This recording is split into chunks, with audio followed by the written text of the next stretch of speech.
खबर मुजफ्फरपुर बिहार से है, जहां पर जिला के लेलिन चौक स्थित प्रधान कार्यालय में हमारे संवाददाता अभय कुमार श्रीवास्तव ने सम्यक शिक्षा एवं संस्कृति परिषद ट्रस्ट के संस्थापक एवं सचिव डॉक्टर दीपक कुमार सिन्हा से बातचीत की। उनका कहना है कि संस्कृति हेल्थ कार्ड के माध्यम से समाज में स्वास्थ्य जागरूकता एवं शोषण रहित सरल, सहज, सस्ता तथा अर्थ लाभ प्राप्त करने वाले योजनाओं के बारे में बताया। हमारे संवाददाता अभय कुमार श्रीवास्तव ने बातचीत की। आइए देखते हैं खास रिपोर्ट।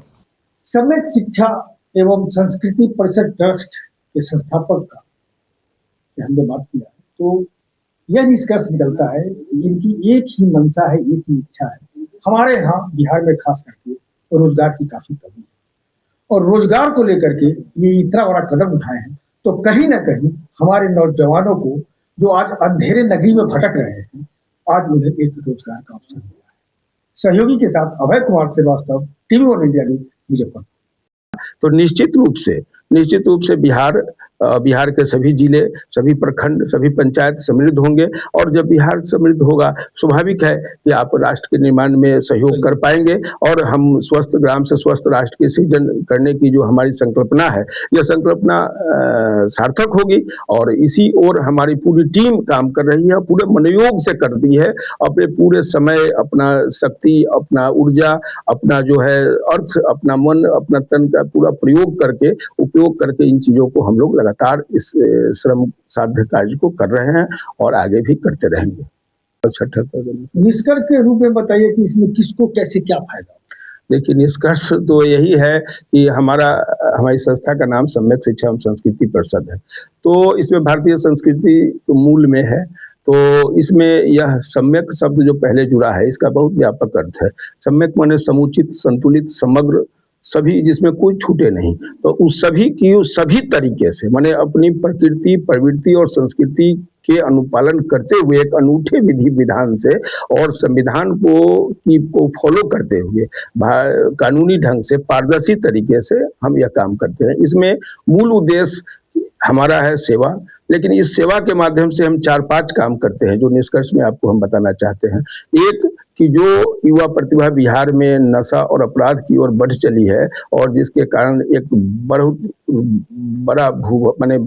बड़ी संख्या में लोग इस त्रासदी को झेल रहे हैं, उसको उस रोजगार में जब हम स्किल डेवलप करके उसको प्रशिक्षित करके रोजगार में लगाते हैं, तो उन चीज़ों से वह उस अपराध से, नशा से मुक्त होता है और उसको हम टाइम टू टाइम प्रशिक्षण भी देते हैं, संस्कार देते हैं कि वह उन चीज़ों को परमानेंट छोड़ दे और इन मुख्य धारा में मतलब रोजगार देंगे तो वह अपना जीविकोपार्जन चलाएगा। और पलायन रुकता इसलिए है कि जब हम उसको बिहार में रोजगार उपलब्ध करा रहे हैं तो वह बाहर जाएगा नहीं और घर पर रहते हुए कोई भी आदमी अर्थ लाभ करता है तो उसका बरकत होता है, मतलब उसमें वृद्धि होती है। इसलिए कि उसको बाहर रहने पर किराया लगेगा, उसके खाना पीना का खर्च, यहाँ परिवार के साथ परिवार का सुख, समाज का, मित्र का सुख प्राप्त करते हुए अपने प्रखंड, पंचायत, जिला और राज्य में काम करने का अवसर देते हैं। तो यह एक तरीके से हम व्यापक पैमाने पर कई बिंदुओं पर काम करते हैं। उसके साथ साथ जो सेवा स्वास्थ्य का दे रहे हैं, स्वास्थ्य का सेवा दे रहे हैं। और यह जब आप जिन अस्पतालों में जाएंगे और जिससे टाई अप है, तो इस अस्पतालों को क्या फायदा होगा? हाँ, अस्पतालों को फायदा, देखिए, अस्पताल के आधार पर ही पूरा कार्यक्रम आधारित है। तो अस्पताल कोई भी खोलता है, कोई भी व्यक्ति, समूह, संगठन, कंपनी अगर अस्पताल चला रही, कोई ट्रस्ट चला रही है, तो अस्पताल का मुख्य उद्देश्य क्या है? अस्पताल में कोई रोगी है, कोई मरीज है, कोई दुखी है, वह जाता है जिसका उसका निवारण हो। तो उसके लिए बहुत सारे अभी व्यवस्थाएं जो है लचर गई है, तो उसमें हम उस चीजों को पब्लिक और अस्पताल के बीच एक सेतु का काम करते हैं और अपने हमारा जो पदाधिकारियों का टीम है उनके द्वारा निरंतर हम बैठक करके, चिंतन मनन करके और कार्यकर्ताओं को बहाल करके, प्रशिक्षण दे करके उस पब्लिक तक पहुंचते हैं संस्कृति हेल्थ कार्ड के माध्यम से। और वह संस्कृति हेल्थ कार्ड धारी हमारा जो कभी भी बीमार पड़ता है, अस्वस्थ होता है, तो वैसे अस्पताल में ही इलाज करवाने के लिए हम चिन्हित अस्पताल जो हमारे साथ टाई अप है उसकी सूची देते हैं और उसी में जाके इलाज कराता है, जिसमें जिनके साथ हमारी वार्ता हो चुकी है और पेपर बन चुका है, लीगल पेपर, वो MOU साइन हो चुका है कि वह हमारे कार्डधारी को उचित चिकित्सा सुविधा देंगे। उनको जब हम अपनी योजना बताते हैं वह हमारी योजना से सहमत होते हैं और उन्हें लगता है कि इस सेवा काम करने से हमारा अस्पताल जो उद्देश्य है उसको उसकी पूर्ति होगी और हर तरह से सम्यक पूर्ति होगी, माने समुचित संतुलित रूप से पूर्ति होगी, तब उन्हीं अस्पतालों से हमारा टाई अप होता है और वह हमारे मरीजों को, हमारे रोगी को अच्छी चिकित्सा सुविधा उपलब्ध करवाते हैं। इस बात की अकाउंटेबिलिटी, इसकी जवाबदेही हमारी संस्था पूरी तरह से जवाबदेही लेती है और उसको करवाती है। चलो, हम आपसे जानना चाह रहे हैं कि जैसे हेल्थ कार्ड जो आप बनाते हैं और इस पर कैसे कार्यक्रम कैसे करते हैं, इसके लिए कैसे आपके साथ में जो कार्यकर्ता है वो कैसे जुड़ेगा, कार्यकर्ता को क्या लाभ? देखिए, हम विज्ञापन के आधार पर, लोगों के संपर्क के आधार पर बेरोजगारों को अपने यहाँ हमारे यहाँ जो आवेदन करते हैं, जो बेरोजगार, जो शिक्षित अशिक्षित दोनों प्रतिभा के पलायन को रोकने का काम करते हैं, उनको हम, उनके पास जो भी डिग्री या पढ़ाई है वह सामान्य है, उससे कोई विशेष स्किल नहीं है, तो उनका स्किल डेवलप करते हैं। मतलब उनको हम इस लायक तैयार करते हैं अपने प्रशिक्षण दे करके कि वह हमारे विषय को समझे और समाज में जन जन तक, व्यक्ति तक, एक एक व्यक्ति तक जाके जो अंतिम पायदान पर खड़ा है उस व्यक्ति तक पहुंचकर उसको चिन्हित करे और उसको कार्ड बनाए और यह सुविधा उपलब्ध कराए। अब इसके लिए उनका हम प्रशिक्षण देते हैं, साथ साथ उनको इसके लिए हम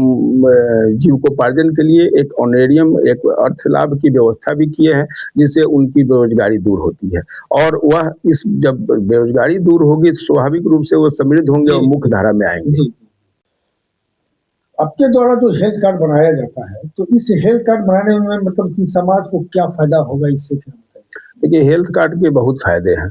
हेल्थ कार्ड एक बहाना है, हमें तो भारतीय संस्कृति को बचाना है और आम जनमानस को उचित और अत्याधुनिक चिकित्सा सुविधा मुहैया कराना है। मूल उद्देश्य हमको यह है कि जो चिकित्सा में शोषण है, उस शोषण से मुक्ति दिलाते हुए जो एक बिचौलियों का कारोबार चल रहा है, उससे लोगों को मुक्त करा करके आम जनमानस को जिस संस्कृति हेल्थ कार्ड नाम से एक डॉक्यूमेंट, एक कार्ड दे करके उनको चिन्हित करके और हमारे विचार से संबंधित जो अस्पताल है, उन अस्पताल से जिनसे हमारा टाई अप है, उसमें उनको शोषण रहित चिकित्सा सुविधा उपलब्ध करवाना उद्देश्य है।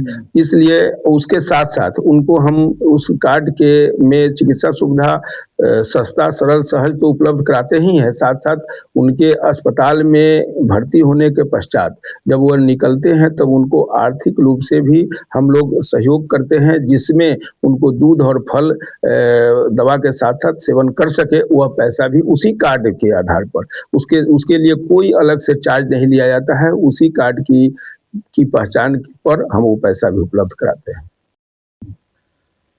अपने संस्था को आगे बढ़ाने के लिए आपने जो फ्रेंचाइजी का सिस्टम रखा है, तो इसका प्रावधान क्या है, इस संबंध में भी कुछ बताइए। हाँ, बिल्कुल।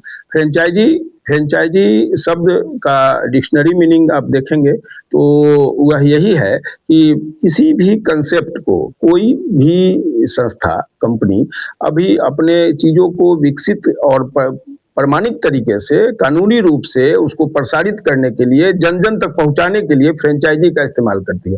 और फ्रेंचाइजी एक वर्किंग पार्टनर होते हैं। फ्रेंचाइजी लेने वाले एक कार्यकारी आपके सहयोगी हैं जो वैधानिक रूप से आपके कंसेप्ट को आगे बढ़ाते हैं। तो हम फ्रेंचाइजी का प्रावधान इसीलिए हमने रखा। फ्रेंचाइजी के माध्यम से हम लोगों को जो व्यवसाय करके या बेरोजगार हैं और बहुत अल्प पूंजी में हमारे कंसेप्ट को, हमारे विजन को, हमारे ब्रांड को, हमारे रजिस्ट्रेशन को और हमारा जो भी सेवा का कार्य है, इसको वह ले करके और बहुत ही आसानी तरीके से इसे सेवा करते हुए और अच्छे धन लाभ प्रमाणिक तरीके से प्राप्त करते हैं। इसलिए हमने फ्रेंचाइजी के माध्यम से हम प्रारंभ में से ही कार्य करते हैं और अब क्योंकि पूरे बिहार के 38 जिला के लिए फ्रेंचाइजी डिस्ट्रीब्यूशन की प्रक्रिया हमारी तेज हो रही है और इन्हीं के माध्यम से हम आगे का कार्य संपादित करेंगे। चाहेंगे कि 9 सितंबर 2011 को जब हमने अपनी संस्था का निबंधन कराया, उसके पश्चात प्रारंभिक कालखंडों में हम न्यायालय के द्वारा एक कार्यक्रम चलाए जाते थे, उस वक्त लीगल अवेयरनेस, कानूनी जागरूकता का कार्यक्रम, जो 1987 में सुप्रीम कोर्ट में एक नेशनल लीगल सर्विस अथॉरिटी की स्थापना हुई। उसके माध्यम से हर जिले में न्यायालय में एक डालसा मतलब डिस्ट्रिक्ट लीगल सर्विस अथॉरिटी है, उसके द्वारा हम लोगों को कार्य आवंटित किए गए थे, जिसमें हम लोगों ने पंचायत में जाकर के न्यायाधीश के माध्यम से वर्तमान न्यायाधीश, उसका एक पैनल बनता था, अधिवक्ता और सोशल एक्टिविस्ट का पैनल हम बनाते थे, हम उसके कोऑर्डिनेटर हुआ करते थे, उसके संयोजक थे। हमारी संस्था को अधिकृत किया गया था और उन कालखंडों में हम न्यायाधीश जो वर्तमान में थे, जिसका पैनल बालसा माने Bihar state legal service authority से बन के आता था, उस टीम को ले जाकर गांव में सरपंच मुखिया के माध्यम से ग्रामीणों को एकत्रित करके उस विधिक जागरूकता के कार्यक्रम को हमने सफलतापूर्वक संपादित किया है। वह 2011, 12 और मई 13 तक हमने इस कार्यक्रम को किया है। सुरक्षा एवं संवर्धन योजना नाम से एक योजना चलाते हैं, जो स्वास्थ्य सुरक्षा एवं संवर्धन योजना के माध्यम से हेल्थ अवेयरनेस और हेल्थ कार्ड का रजिस्ट्रेशन, इस हेल्थ कार्ड का नाम संस्कृति हेल्थ कार्ड ही मैंने रखा। इसके पीछे भी उद्देश्य यही है कि भारतीय संस्कृति को पुष्ट, सुरक्षित, संवर्धित करना और अपने कार्यकर्ताओं का जो भी मैंने प्रशिक्षण हम देते हैं, उसमें भी इन चीजों को हम शामिल करते हैं। आप हैं सम्यक शिक्षा एवं संस्कृति परिषद ट्रस्ट के संस्थापक सह सचिव डॉक्टर दीपक कुमार सिन्हा। आपसे हम जानना चाहते हैं कि संस्था का रजिस्ट्रेशन आपने किस उद्देश्य से किया, इसकी स्थापना क्यों किए, साथ ही साथ हम आपसे यह भी जानना चाहते हैं कि अब तक इस संस्था के द्वारा जो भी आपने अच्छे कार्य किए हैं, उस कार्य का एक संक्षिप्त में हमको आप परिचय। नमस्कार जी।